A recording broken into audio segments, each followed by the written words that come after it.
Assalamu alaikum dear students, hope you are well by the grace of Almighty Allah. Welcome to NIEVS Homeschool. This is Fatema Sabrin, Shikha, Assistant Teacher of National Ideal English Version School Morning Shift. Today I am going to take home science class for the students of class 7 on the topic of chapter 9 summary. Students, I am repeating our topic. Today our topic is chapter 9 summary. This is our 8th lecture and 8th homework. I'm repeating, this is our 8th lecture and 8th homework. Students, take your home science book. First, we'll discuss about this summary of this chapter. So, let's begin. Chapter 9. Name basic food groups. We need food to live. But excessive intake of food than the need may lead to obesity. The body will be skinny if we take less amount of food than our need. It is true we eat to live, but if we take excessive food, we'll be fatty, we'll be in obesity. And if we take less than our body needs, we'll be skinny. So, not fatty, not skinny, we need to take a proper diet. Our everyday food should be nutritious and delicious. Protein, carbohydrate, fat, vitamins, minerals, and water. These 6 nutrients need to be proportionately present in a balanced diet. I'm repeating: protein, carbohydrate, fat, vitamins, minerals, and water. These are 6 nutrients and we need to take this proportionately in a balanced diet. The amount of these 6 nutrients are different in different food. Students, as we say 6 nutrients: protein, carbohydrate, fat, vitamins, minerals, and water. We can't find all these in one food. To make a balanced diet, we need to select and take different kinds of food. If we take rice, we can't get all these nutrients. If we take water or milk, we can't. So, for betterment, we have to take different kinds of food. Now, we'll discuss about lesson 1, definition of basic food groups. We need food for nutrition and energy. We have to know what amount of food will fulfill the exact demand of the body.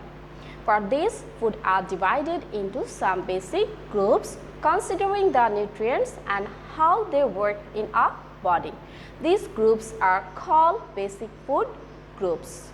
So the question arises, what is basic food groups?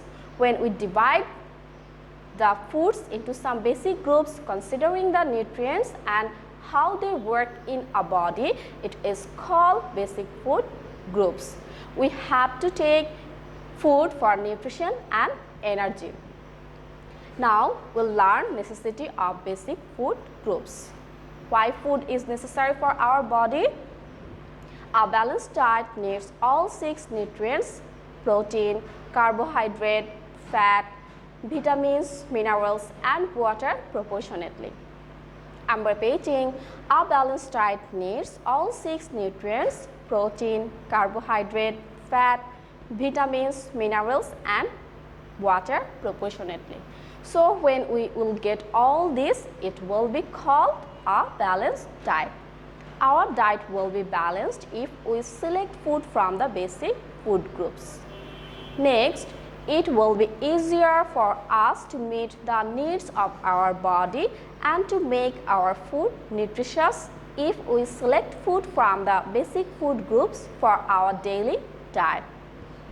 So, it's true, if we select our food from the basic food groups, it will be helpful for our daily diet. This is essential to make our diet delicious and not monotonous by taking same food every day.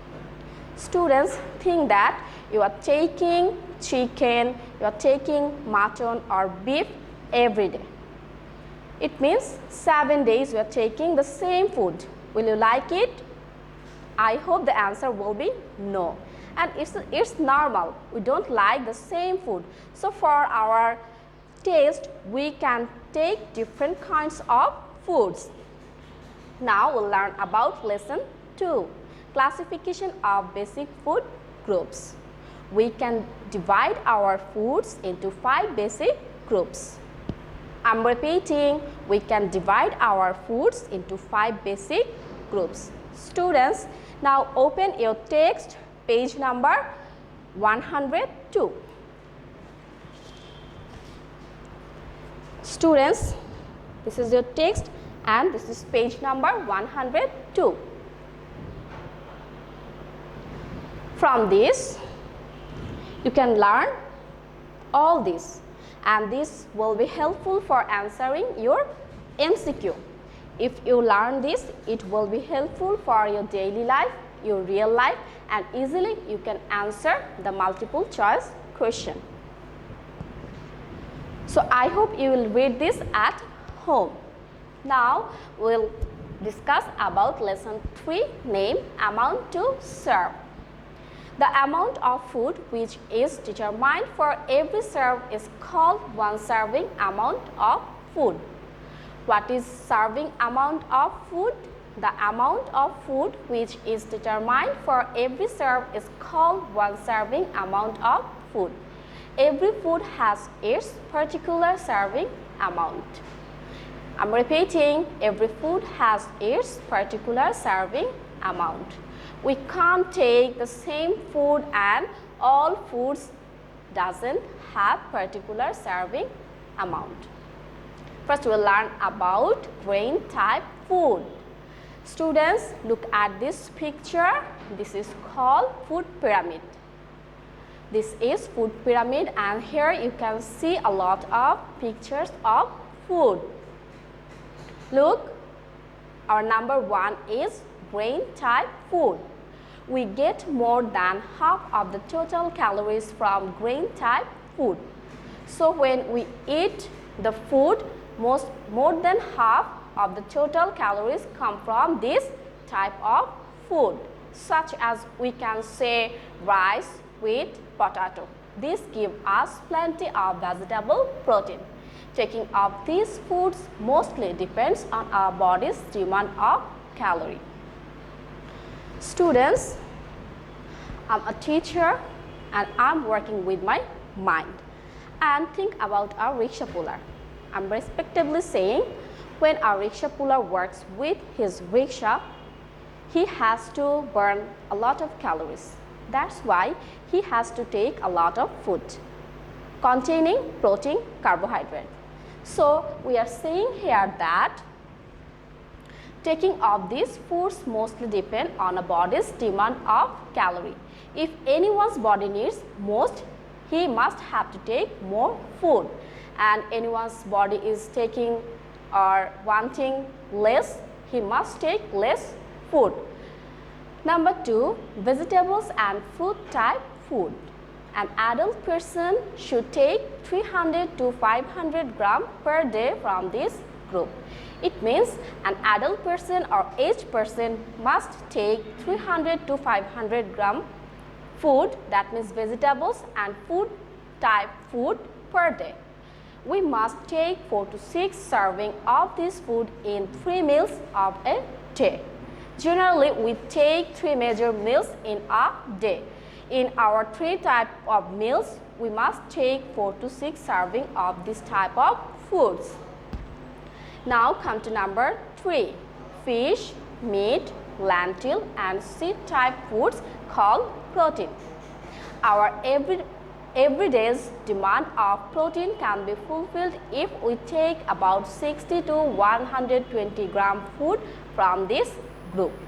I'm repeating, our everyday's demand of protein can be fulfilled if we take about 60 to 120 gram food from this group. Students, look at this pyramid. Here we find meat, fish and alternatives. Here these are called protein, and this can contain protein in your body if you take in this amount. Now we'll discuss about number 4, milk and milk products. These foods are essential for the children. I'm repeating, milk and milk products are essential for the children. Milk is not essential for adults, but milk and milk products are good source of calcium. We know that milk is an ideal food for our children, but it is not so for our adults or aged people. But it is the great source of calcium. Adults can take milk produced food for taking calcium. Now number 5, fat and sweet group. We should take very limited amount of food consisting of fat and sweet to avoid upsetting. Students, you can see here fats, oils. This is called fat and sweet group. And here we should take very limited amount of food consisting of fat and sweet to avoid obesity. Students, for our healthy body, we have to take a little fat and sweet. If we take this heavily, we can be fatty, and this is not good for our health. Now, we'll discuss about lesson 4, use of basic food groups in planning a balanced diet. So, first question arises, what is balanced diet? You have to know the definition. The right amount of nutritious foods that give proper nutrition to a person's body is called balanced diet. I'm repeating, the right amount of nutritious foods that give proper nutrition to a person's body is called balanced diet. It means when we'll find protein, carbohydrate, fat, vitamins, minerals and water in together, it will call balanced diet. We need to be careful while planning a balanced diet. I'm repeating, we need to be careful while making or planning balanced diet. Students, go to page number 105. Here you will find some points that will be useful for you to plan a balanced diet. Please read all this at home and apply in your real life. Okay, now we'll again discuss about this. We need to be careful while planning a balanced diet because it is important for a healthy body. So for a healthy body and healthy mind, we have to take balanced diet. We need to plan, and so you can plan through these points. Now we'll discuss about diet plan for a family for one day. A plan is essential to ensure a balanced diet for every family member.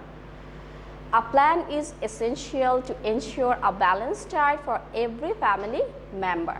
In our family, there are a lot of or more than 2, 3, 4 people live in a family. So we have to think about all family members. We need to select different kinds of food with their proper amount and age of members. Students, look, in your family there may be your father, mother, sister, brother, grandmother, grandfather, uncle, and that means so many. So you have to think about all members. You have to make a plan of diet for everyone considering their age and amount of taking food. Then your diet plan will be perfect. If you maintain all these, you can lead a healthy and happy life. Now students, I have given your homework. Your homework will be 10 MCQ. Students, I am repeating, your homework will be 10 MCQ. And don't forget to write the lecture number and homework number with the submission date at the top of the corner of your copy. I'm repeating, don't forget to write the lecture number and homework number with the submission date at the top of the corner of your copy. Our lecture number is 8 and homework number is also 8. And write the submission date. Your submission date will be the date of Sunday, because on every Sunday you have to submit your SW copies. Students, do your homework in your SW copy. Guardians or anyone else can submit your SW copies on every Sunday and can collect your previous copies on next Sunday. You need to be serious because you will get your CT, diary and SPA marks on the basis of the submission of your SW copies. That's all for today. Hope you have understood today's topic. Keep practicing at home and abide by your parents. Stay well and see you again. Till then, Allah Hafiz. Assalamu alaikum.